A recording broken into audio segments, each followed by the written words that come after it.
Gout is a painful inflammatory arthritis.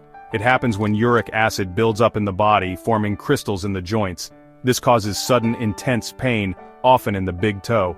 Managing gout effectively involves lifestyle changes and medications. Urate-lowering therapy, or ULT, is crucial for preventing gout flares and long-term joint damage.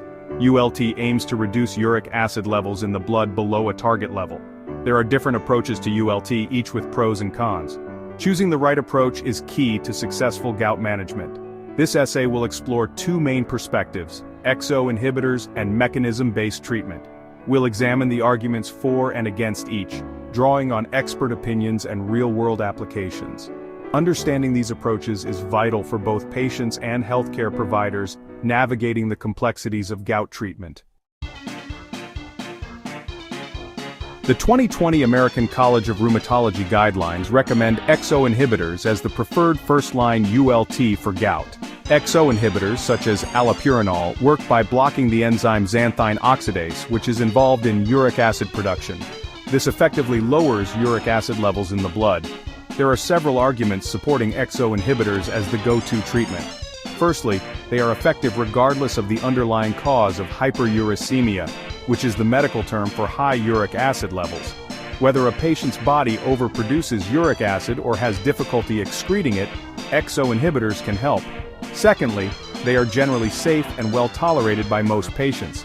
Thirdly, XO inhibitors are readily available and inexpensive, making them accessible to a wide range of patients.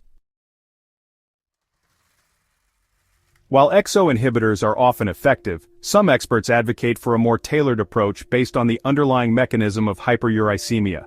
This involves identifying whether a patient primarily overproduces or underexcretes uric acid and selecting medications accordingly. For instance, uricosuric drugs like probenecid help the kidneys eliminate uric acid more effectively.